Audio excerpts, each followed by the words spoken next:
नमस्कार साथियों, T4 teacher के YouTube चैनल पर आप सभी का हार्दिक स्वागत है। गणित प्रैक्टिस क्लास जिसमें हम प्रतिदिन 11 महत्वपूर्ण सवालों को हल करते हैं। यह इसका वीडियो नंबर 19वां है। तो चलिए आज के इस वीडियो को शुरू करते हैं।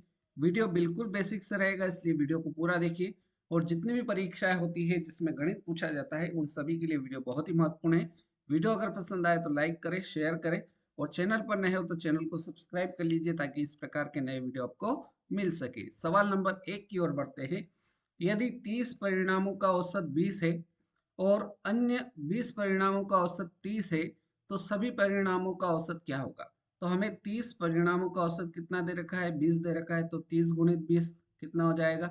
600 हो जाएगा। राइट। आगे कह रहा है 20 परिणामों का औसत 30 है, तो 20 परिणामों का औसत दे रखा है 30, तो 20 गुणित 30 कितना हो जाएगा? ये भी कितना हो जाएगा? 600 हो जाएगा। अब टोटल परिणाम कितने हो गए? 30 परिणाम तो ये और 20 परिणाम ये। टोटल परिणाम आपके हो गए 30 और 20 50 परिणाम। और इनका योग कितना हो गया? तो 600 और 600 को जोड़ेंगे तो कितना आ जाएगा? 1200 आ जाएगा। हमें पूछा है सभी परिणामों का औसत पूछा है, तो औसत निकालने के लिए योग में क्या करेंगे? सभी परिणामों का भाग दे देंगे। तो 1200 बटा 50 हो जाएगा। एक जीरो से एक जीरो कट जाएगी। 5 से इसको काटेंगे तो 5 दूना 10, कितना बचा? 2 बचा, 20 हो गया। और 5 चौक 20, अर्थात आपका सभी परिणामों का जो औसत आ जाएगा वो कितना आ जाएगा? 24 आ जाएगा। 24 आपके इस पहले सवाल का राइट आंसर हो जाएगा, जो कि ऑप्शन नंबर ए में है। ए ऑप्शन आपका करेक्ट आंसर रहेगा। आगे बढ़ते हैं सवाल नंबर 2 की ओर। साधारण ब्याज की किस दर से किसी धन का 10 वर्ष का ब्याज जो है उस धन का 2/5 होगा? सवाल दे रखा है साधारण ब्याज की किस दर से, मतलब आपको यहाँ पर दर निकालना है, रेट निकालना है। और हमको यहाँ पर मूलधन भी नहीं दे रखा है और ब्याज भी नहीं दे रखा है। तो सबसे पहले अपन इसको मान लेते हैं कि माना मूलधन जो है वो अपना 100 रुपए है। मूलधन कितना मान लेते हैं? 100 रुपए मान लेते हैं। अब यहाँ पर ब्याज जो है वो दे रखा है, ब्याज उस धन का मतलब इस मूलधन का 2/5 होगा। तो ब्याज कैसे निकालेंगे? तो ब्याज निकालने के लिए 100 जो हमने मूलधन माना है इसका 2/5 निकाल देंगे। तो ये 5 से 5 एकम 5, 5 दूना 10 और जीरो। तो यहाँ से ब्याज कितना निकल के आ जाएगा? 20 दूनी 40, आपका 40 रुपए आपका ब्याज हो गया। अब आपको सवाल में रेट निकालना है, तो आपको साधारण ब्याज का एक सूत्र पता होगा। साधारण ब्याज बराबर क्या होता है? तो आप कहोगे मूलधन गुणित दर गुणित समय और बटा 100 जो होता है, ये साधारण ब्याज का सूत्र है, सभी को पता है। यहाँ से इस फार्मूले की सहायता से आप दर का सूत्र निकाल सकते हो। तो दर बराबर क्या हो जाएगा? साधारण ब्याज गुणित 100 हो जाएगा। और ये मूलधन और जो समय है ये कहाँ आ जाएगा? नीचे भाग में आ जाएगा। तो मूलधन गुणित समय। राइट। अब सभी का मान रख देंगे। साधारण ब्याज अपना निकल के आया 40 रुपए। 100 ऐसा कैसा बटे मूलधन कितना माना है? 100 रुपए माना है। और समय कितना दे रखा है? 10 वर्ष दे रखा है। तो 10 से ये 40 चार बार में कट जाएगा, 10 चुक 40। 100 से 100 कट जाएगा, मतलब आपकी जो रेट हो जाएगी वो कितनी हो जाएगी? 4% हो जाएगी। 4% आपका सवाल नंबर 2 का बिल्कुल सही उत्तर ऑप्शन नंबर बी रहेगा। राइट। चलिए आगे बढ़ते हैं। सवाल नंबर 3। यदि 24 कैरेट सोने को 100% शुद्ध माना जाए तो 22 कैरेट सोने में शुद्ध सोने की प्रतिशतता कितनी होगी? ये हमको बताना है। तो जो 24 कैरेट सोना है उसकी मात्रा कितनी है? 100% है। तो 24 कैरेट की मात्रा है 100, तो 100 बटा कितना हो जाएगा? 24 हो जाएगा। और हमें 22 कैरेट में शुद्ध सोने की प्रतिशतता निकालना है, तो इसको अपन लिख देंगे गुणित 22। यहाँ से इसको सरल कर लेंगे। सरल करेंगे तो ये कितना? 4 से कट जाएगा, 25 चौक 100। और 4 से इसको काटेंगे तो 4 छंग 24 और कट जाएगा। ये 2 से कटेगा तो 2 तिया 6 और 11 बार ये कट जाएगा। अब कुछ कट रहा है क्या? नहीं कट रहा होगा। तो ऊपर बचा 25 गुणित 11 और बटे में कितना है? 3। तो 25 का गुणा 11 से करेंगे तो 11 पंजे 55 का 5, हासिल आया 5। 11 दूना 22, 22 और 5 कितना हो जाएगा? 27 हो जाएगा। तो ऊपर आया 275 और बटे में कितना आ जाएगा? 3 आ जाएगा। 275 में 3 का भाग देंगे तो ये कितनी बार चला जाएगा? 3 से काटेंगे, 3 एकम 3, 3 नम 27। राइट। अब 5 में 3 का भाग देंगे तो 3 एकम 3, कितना बचा? 2 बचा। तो ये कितना आ जाएगा? 91.91 हो जाएगा। 91 सही 2/3, 91 सही 2/3% आपकी उसमें शुद्ध सोने की मात्रा या प्रतिशतता होगी। तो 91 सही 2/3, option number D right answer हो जाएगा। राइट। चलिए आगे बढ़ते हैं। सवाल नंबर 4, 25 हेक्टोलीटर, 25 हेक्टोलीटर बराबर कितना लीटर? तो सबसे पहले आता है मिली, सबसे आगे मिली, उसके बाद आता है सेंटी, सेंटी के बाद डेसी, डेसी के बाद आता है ग्राम, लीटर या मीटर जिसमें भी दे रखा हो। उसके बाद आता है आपका डेका, डेका, डेका के बाद आता है हेक्टो, हेक्टो के बाद आता है किलो। राइट। तो हमें जो मान दे रखा है वो हेक्टोलीटर से इकाई में बदलना है, लीटर में बदलना है। तो हेक्टोलीटर यहाँ है, हेक्टो यहाँ पर है, और लीटर, लीटर यहाँ पर है। तो आपको यहाँ से यहाँ आना है। तो इस कंडीशन में आपको क्या करना पड़ेगा? गुणा करना पड़ेगा। अब यहाँ से यहाँ आएंगे तो इसका मान कितना होता है? 10 होता है। यहाँ से यहाँ आएंगे तो इसका मान 10 हो जाएगा। तो टोटल यहाँ से यहाँ आने में आपको 100 का गुणा करना पड़ेगा। तो आपको हेक्टोलीटर में जो मान दे रखा था वो 25 दे रखा था। तो 25 में हमको 100 का गुणा करना पड़ेगा। तो ये कितना आ जाएगा? 25 एकम 25 और 2 जीरो लग जाएगी तो 2500 लीटर हो जाएगा। राइट। तो ऑप्शन नंबर ए आपका राइट आंसर रहेगा। नेक्स्ट सवाल देखते हैं। सवाल नंबर 5, एक वर्ग का परिमाप दे रखा है 100 सेंटीमीटर है, तो इसका क्षेत्रफल क्या होगा? हमें क्या दे रखा है? वर्ग का परिमाप दे रखा है। और हम जानते हैं कि वर्ग का जो परिमाप होता है, वर्ग का परिमाप और वर्ग के परिमाप का सूत्र क्या होता है? तो वर्ग के परिमाप का सूत्र होता है 4 गुणित भुजा। राइट। तो परिमाप हमें दे रखा है कितना? 100 है। तो ये 100 और 4 ऐसा कैसा, और भुजा का मान हमें नहीं पता है तो यहाँ से भुजा का मान निकाल लेंगे। तो भुजा ऐसा कैसा रखेंगे? ये 4 से ये कट जाएगा 100, 25 बार में 25 चौक 100। तो यहाँ से भुजा बराबर क्या हो जाएगा? 25। और 25 जो है वो क्या आ जाएगी? आपकी भुजा आ जाएगी। भुजा का मान कितना आ जाएगा? 25 आ जाएगा। राइट। अब हमसे सवाल में पूछा है कि इसका क्षेत्रफल निकालना है। तो यहाँ बात वर्ग की हो रही है, तो हमें वर्ग का क्षेत्रफल निकालना है। क्या निकालना है? वर्ग का क्षेत्रफल निकालना है। राइट। तो वर्ग के क्षेत्रफल का सूत्र क्या होता है? तो वर्ग के क्षेत्रफल का सूत्र होता है भुजा का स्क्वायर।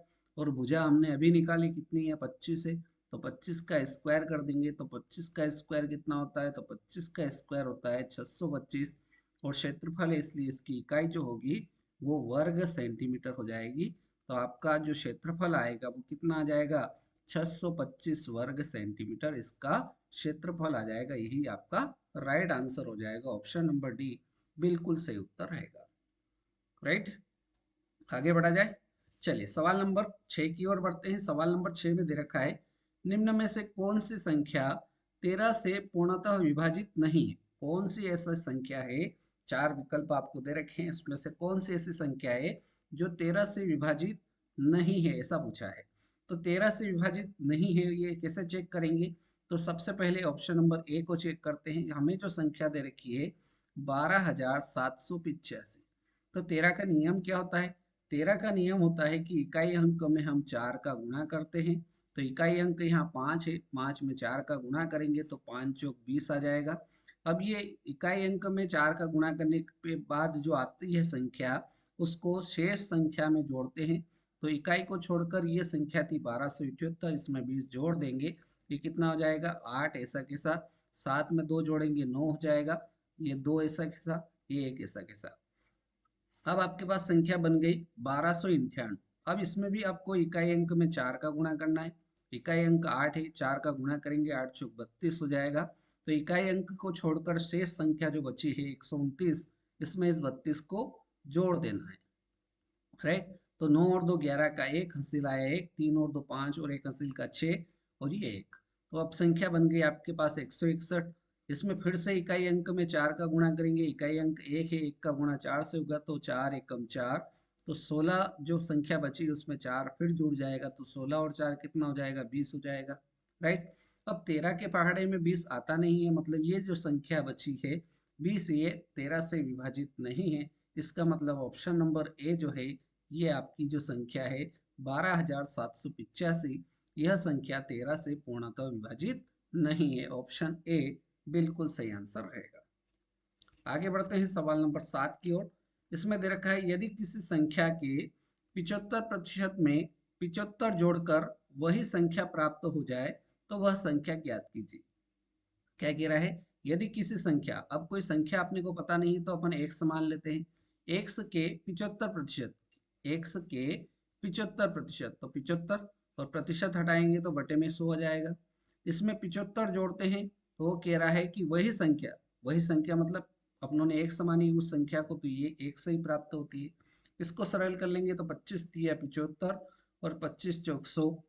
तो यहाँ पर इसको सरल करेंगे तो कितना आ जाएगा, ये आ जाएगा 3x/4 प्लस 75 बराबर कितना हो जाएगा, बराबर हो जाएगा x।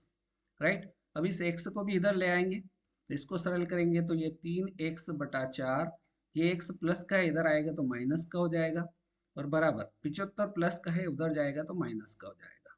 राइट, माइनस का 75। अब यहाँ एलसीएम ले लेंगे तो ये 3x ऐसा कैसा, 4 का गुणा x से होगा तो माइनस का 4x हो जाएगा ही, और बटे में कितना आ जाएगा, 4 आ जाएगा, बराबर माइनस का 75। राइट, अब यहाँ पर देखिए 4x माइनस का है, 3x प्लस का है, तो बड़ी संख्या माइनस की है तो यहाँ पर x का मान कितना आ जाएगा, माइनस का 1 आ जाएगा, और बटे में कितना है 4, और बराबर इधर है माइनस का 75।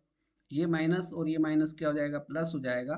तो यहाँ से x का मान निकालने के लिए अपने को 75 ऐसा कैसा, ये बटे में 4 उधर चला जाएगा तो गुणा में चला जाएगा, तो ये हो जाएगा x बराबर 75 गुणित 4, और 75 का गुणा 4 से करेंगे तो कितना आ जाएगा, 300 आ जाएगा। अर्थात वह संख्या कौन सी हो जाएगी, 300 हो जाएगी। 300 हमारा राइट आंसर रहेगा, ऑप्शन नंबर ए बिल्कुल सही उत्तर हो जाएगा। क्लियर। चलिए सवाल नंबर 8 सरल करना है। हमें जो मान दे रखा है वो दे रखा है 3/7 सही 1/3 प्लस 3/3 सही 1/7। इसको अपने को सरल करना है। तो देखिए सरल कैसे करेंगे, ऊपर 3 ऐसा कैसा बटे, इसको सरल करेंगे तो 7 या 21 और 1 22, ये 22 और बटे में कितना आ जाएगा, 3 आ जाएगा, प्लस इसको सरल करेंगे तो ये 3 ऊपर ऐसा कैसा, इसको सरल करेंगे तो 7 या 21 और 1 22, ये 22 और बटे में कितना आ जाएगा, 7 आ जाएगा। तो इसको आगे सरल करेंगे तो ये 3 जो है ये ऊपर चला जाएगा तो 3 गुणित 3 हो जाएगा, ये मतलब ये 3 जो आएगा ये कहाँ चला जाएगा, ऊपर चला जाएगा तो 3 के साथ गुणा में चला जाएगा, और बटे में कितना हो जाएगा 22, प्लस यहाँ पर 3 ऊपर है, ये 7 नीचे से ऊपर चला जाएगा तो गुणा में हो जाएगा तो 3 गुणित 7 और बटे में कितना हो जाएगा 22। इसको सरल करेंगे तो ये 3 का गुणा 3 से होगा तो 3 तिया 9, 9/22 प्लस 7 का गुणा 3 से होगा तो 7 तिया 21, और इसके बटे में कितना हो जाएगा 22 हो जाएगा। दोनों के बटे में 22 है तो एलसीएम कितना हो जाएगा 22 हो जाएगा।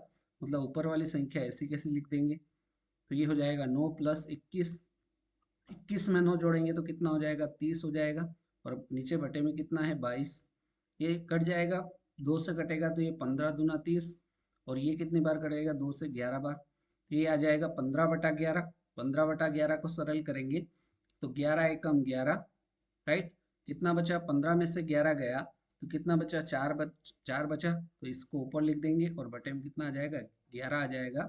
तो 1 सही 4/11, 1 सही 4/11 आपका राइट आंसर जो हो जाएगा वो ऑप्शन नंबर बी हो जाएगा। ठीक है, चलिए प्रश्न संख्या 9। प्रश्न नंबर 9 में दे रखा है 1739 में कम से कम क्या जोड़ा जाए कि यह संख्या 11 से पूर्णतः विभाज्य हो जाए। हमें जो संख्या दे रखी है वो दे रखी है 1739, और इसमें क्या बोला है कि इसमें कौन सी ऐसी संख्या जोड़ा जाए कि यह संख्या 11 से पूर्णतः विभाजित हो जाए। तो पहले इसमें 11 से भाग दे देते हैं। इसको आप दो प्रकार से कर सकते हो, ऑप्शन से भी कर सकते हो या भाग दे के भी कर सकते हो। अपन भाग से करते हैं तो 17 में सबसे पहले 11 से भाग देंगे तो एक बार भाग जाएगा, 11 एकम 11, 17 में से 11 घटाएंगे कितना बचेगा, 6 बचेगा, ऊपर से 3 आ जाएगा तो ये हो जाएगा 63। अब 63 में 11 का भाग देना है तो कितनी बार जाएगा, 11 पंजे 55, 5 बार गया तो कितनी बार आया 55, तो 63 में से 55 घटाएंगे, कितना बचेगा? 8 बचेगा। अब 8 में भाग नहीं जाएगा, ऊपर की संख्या 9 ऐसी कैसी यहाँ आ जाएगी, तो ये संख्या हो गई 89। अब 89 में आपको 11 का भाग देना है, तो कितनी बार चला जाएगा? 11 8 88, 88। तो ये 89 में से 88 को माइनस करेंगे तो कितना बचेगा? 1 बचेगा। अब देखिए इस संख्या में क्या जोड़ा जाए, मतलब यहाँ 1 है, इसमें क्या और जोड़ा जाए कि यह संख्या 11 से विभाजित हो जाए। तो आप देख रहे हैं यहाँ 1 है, इसको 11 से विभाजित होने के लिए कम से कम इसमें 10 जोड़ना पड़ेगा, तभी कितना आएगा? 11 आएगा। और 11 में 11 का एक बार भाग जाएगा, मतलब वह कम से कम जो संख्या हो जाएगी वो क्या हो जाएगी? 10 हो जाएगी। 10 इस सवाल का right answer option number D हो जाएगा। क्लियर? आगे बढ़ा जाए। सवाल नंबर 10। सवाल नंबर 10 में दे रखा है एक सही 2/3 का व्युत्क्रमानुपाती क्या होगा? एक सही 2/3, इसको सरल करेंगे तो कितना हो जाएगा? 3 एकम 3, 3 और 2 कितना हो जाएगा? 5/3। और 5/3 का व्युत्क्रमानुपाती मतलब इसको उल्टा कर देंगे तो कितना हो जाएगा? ये हो जाएगा 3/5। तो आप बता सकते हैं कि एक सही 2/3 का व्युत्क्रमानुपाती कितना हो जाएगा? 3/5 हो जाएगा। ऑप्शन नंबर बी आपका राइट आंसर रहेगा। और अब बारी है आज के इस वीडियो के अंतिम सवाल, सवाल नंबर 11 की। एक आयत का क्षेत्रफल दे रखा है 128 वर्ग सेंटीमीटर है। यदि इसकी लंबाई उसकी चौड़ाई से दुगुनी है तो इसका परिमाप क्या होगा? तो हमें यहाँ पर आयत का क्षेत्रफल दे रखा है, आयत का क्षेत्रफल दे रखा है। और आयत के क्षेत्रफल का सूत्र क्या होता है? तो आयत के क्षेत्रफल का सूत्र होता है लंबाई गुणित चौड़ाई। अब क्षेत्रफल आपके पास दे रखा है कितना है? 128 वर्ग सेंटीमीटर। अब यहाँ पर आपको बोला है कि इसकी लंबाई उसकी चौड़ाई से दुगुनी है, तो चौड़ाई को यदि अपन x मान लेते हैं तो लंबाई इसकी दोगुनी कितने हो जाएगी? 2x हो जाएगी, राइट। तो यहाँ पर क्या हो जाएगा? लंबाई 2x हो गई, चौड़ाई x हो गई, इसको सरल कर लेंगे तो ये कितना आ जाएगा? 128 बराबर 2, और x का x से गुणा होगा तो कितना हो जाएगा? x स्क्वायर हो जाएगा। तो यहाँ से एक्स स्क्वायर बराबर क्या हो जाएगा? ये 2 इसके साथ गुणा में इधर आएगा तो बटे में आ जाएगा, तो 128/2 हो जाएगा। 2 से इसको काटेंगे, 6 दूना 12 और 4 दूनी 8, तो एक्स स्क्वायर बराबर कितना हो गया? 64। और 64 को अपन क्या लिख सकते हैं? 8 का स्क्वायर लिख सकते हैं। स्क्वायर से स्क्वायर कट जाएगा तो यहाँ से x का मान कितना आ जाएगा? 8 आ जाएगा। अब आपका x का मान आ गया, मतलब x आपने क्या मानी थी? चौड़ाई मानी थी। x का मान क्या था? चौड़ाई मानी थी, चौड़ाई को x माना था। तो आपका चौड़ाई जो आएगी वो कितनी आ गई? 8 आ गई। अब लंबाई भी आप निकाल सकते हो, क्योंकि लंबाई जो है वो चौड़ाई की दुगनी है। तो ये कितनी हो जाएगी? यदि ये 8 है तो लंबाई कितनी हो जाएगी? तो इसकी 8 की डबल कितनी हो जाएगी? तो ये 2x बराबर 2 गुणित 8, तो 8 दूने 16 हो जाएगी लंबाई इसकी। अब आपको परिमाप पूछा है तो आप बड़ी आसानी से बता सकते हैं कि आयत का परिमाप, आयत का परिमाप, और आयत के परिमाप का सूत्र क्या होता है? तो ये होता है 2 गुणित लंबाई धन चौड़ाई। बस मान रख दीजिए, तो 2 ऐसा कैसा ही, लंबाई आपकी 16 है, चौड़ाई आपने 8 निकाली है, इसको सरल करेंगे तो कितना आ जाएगा? 2 ऐसा कैसा, 16 और 8 जुड़ जाएंगे तो कितना आ जाएगा? 16 और 8 हो जाएगा 24, कोष्टक हटाएंगे, गुणा का चिन्ह आ जाएगा, तो ये आ जाएगा 2 गुणित 24, 2 का गुणा 24 से होगा तो कितना आ जाएगा? 48 आ जाएगा। और ये परिमाप है इसलिए इसकी इकाई क्या होगी? सेंटीमीटर होगी। आपके आयत का जो परिमाप हो जाएगा वो 48 सेंटीमीटर, इसका बिल्कुल सही उत्तर ऑप्शन नंबर सी रहेगा, राइट। तो इस प्रकार से गणित प्रैक्टिस क्लास जिसमें हमने आज के इस वीडियो में 11 सवालों को हल किया। उम्मीद करता हूँ सारे सवाल आपको समझ में आए होंगे। वीडियो आपने पूरा देखा उसके लिए बहुत बहुत धन्यवाद। अगले वीडियो में मुलाकात करेंगे नए सवालों के साथ, तब तक के लिए जय हिंद, जय भारत, वंदे मातरम।